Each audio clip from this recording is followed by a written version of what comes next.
Chapitre 7. Zélie, mardi 8 octobre. Aujourd'hui, je suis allée au collège avec une paire de lunettes de glacier. Je les ai trouvées à la cave, dans un vieux sac à dos de mon père. Toutes rondes, avec des morceaux de cuir sur les côtés pour empêcher la lumière de toucher l'œil. La classe, ça a été un grand succès. Je suis trop contente. Si une loseuse faisait ça, tout le monde se moquerait d'elle. Ça montre que je suis devenue populaire. J'ai pris un risque, j'ai fait un choix inhabituel et j'ai gagné. Même Camélia a été épatée. Là, je rentre à la maison. J'ai enlevé les lunettes parce qu'elles sont prévues pour la neige et, en ville, ça rend les choses trop sombres. « Zélie, attends-moi !» Je me retourne et je reconnais Jade, une fille de 5e, qui habite dans mon immeuble. Elle court pour me rejoindre. « T'as pas de répète ?» je lui demande. « Non, pour une fois, je termine tôt. » Elle n'est même pas essoufflée. Ça n'a rien d'étonnant. Elle joue de la trompette dans la section musique du collège. Elle passe les fins d'après-midi à répéter et les week-ends en concert. Du coup, on ne se connaît pas très bien, mais suffisamment pour discuter de temps en temps. « Tiens, me dit-elle, en me rendant les vieilles chaussures de sport que je lui ai prêtées hier. C'est bon, j'ai récupéré les miennes. Je croyais qu'elles avaient disparu. Moi aussi, je les laisse toujours au gymnase, planquées sous un banc ou du vestiaire. Ça m'évite d'avoir à les trimballer en plus de ma trompette. Hier, elles n'étaient plus là quand je suis passée. Et ce matin, elles ont réapparu. J'y comprends rien. C'est peut-être la personne du ménage, je suggère. Peut-être. En tout cas, merci de m'avoir dépanné. Et toi, ça va? T'as eu l'info pour le défilé d'Halloween? Pile 2 jours avant les vacances. Oui, je crie, c'est trop génial.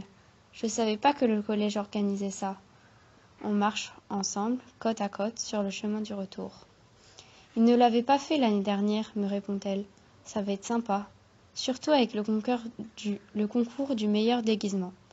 Les copines et moi, on va faire un groupe Harry Potter, avec Hermione, mais aussi Voldemort et ses épouvanteurs. Et toi? Je ne sais pas encore. Peut-être en squelette ou en momie. On discute encore un moment d'Halloween, puis je commence à évoquer mon exposé de français. Depuis que je sais enfin quel sera mon sujet, j'ai envie d'en parler à tout le monde. Le problème, c'est que je veux aussi garder le secret pour ceux de ma classe, histoire de leur faire une surprise. Alors forcément, ça me démange de partager ça. Heureusement que Jade est en 5e. À elle, je peux tout dire. Camélia fait son exposé sur la nage au milieu des dauphins. Je n'arrivais pas à trouver comment faire mieux que ça. Et puis, mon oncle a appelé. Je lui raconte qu'il m'a invité à passer les vacances de la Toussaint avec lui, dans le parc animalier, où il organise le grand spectacle des oiseaux. Je serai son assistante. Je m'occuperai de leur donner à manger. J'aurai un gant de cuir spécial pour les porter sur mon bras. Je pourrai même participer à la présentation. Waouh, s'exclame Jade, c'est génial. Attends, le mieux c'est qu'à la fin de mon exposé, je vais distribuer des tickets d'entrée gratuits à toute la classe. Trop fort! Avec ça, tu as fait un carton, et encore plus fort que Camélia et ses dauphins. On arrive à l'immeuble et je la laisse sur le palier du 2e pour continuer vers chez moi au 4e. Ça me soulage de voir qu'elle pense comme moi. La porte de l'appartement est déjà ouverte. Mon père doit être rentré. Il m'accueille dans la cuisine et me fait 2 gros bisous. « Comment ça va, ma puce? T'as passé une bonne journée ?»« Une catastrophe. Une catastrophe apocalyptique? Une catastrophe apocalyptiquement désastreuse. Une catastrophe apocalyptiquement désastreuse et irréversible. Une catastrophe apocalyptiquement désastreuse et irréversible et... » Je sèche. Je ne trouve rien à dire de plus. Il a gagné. Mon père et moi, on éclate de rire. C'est notre petit jeu du soir. Ça tombe bien, dit mon père en reprenant son souffle. Je pensais faire des crêpes. Trop bien! Et après, tu voudras pas venir avec moi pour acheter un cadeau à Ralph? Je suis invitée à son anniversaire. Tu n'y vas pas avec tes copines? Non, je veux que personne ne le voie avant Ralph. Mon père est super en shopping. Il prend le temps, il traîne. On dirait qu'il a 4 paires d'yeux pour repérer les bonnes affaires. Pas comme ma mère, qui fonce direct vers ce qu'on est venu acheter. Malgré tout ça, ça n'a pas été simple. Mais j'ai fini par tomber sur le cadeau. On a d'abord regardé les habits, mais sans rien repérer de convaincant. Mon père m'a traîné dans une librairie. Je suis vite ressortie. Ensuite, j'ai vu un beau couteau, mais mon père n'était pas d'accord, trop dangereux.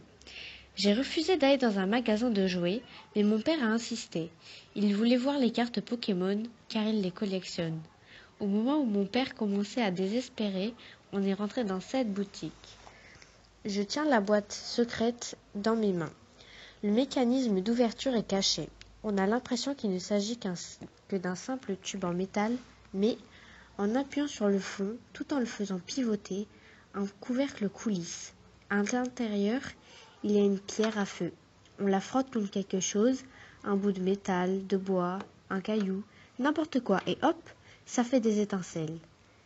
Grâce à ce système, on peut allumer un feu n'importe où. Ça me rappelle quand on jouait ensemble avec Ralph au parc et qu'on montait en haut de l'araignée.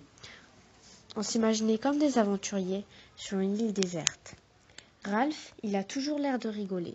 Il le fait le gros dur en embêtant Lana, mais moi, je le connais bien. En vrai, c'est un gars gentil qui aime les défis et les sensations fortes. Ma pierre à feu ne sera pas le cadeau qui sera le plus populaire le soir de son anniversaire, mais je suis sûre d'une chose, ça va lui plaire.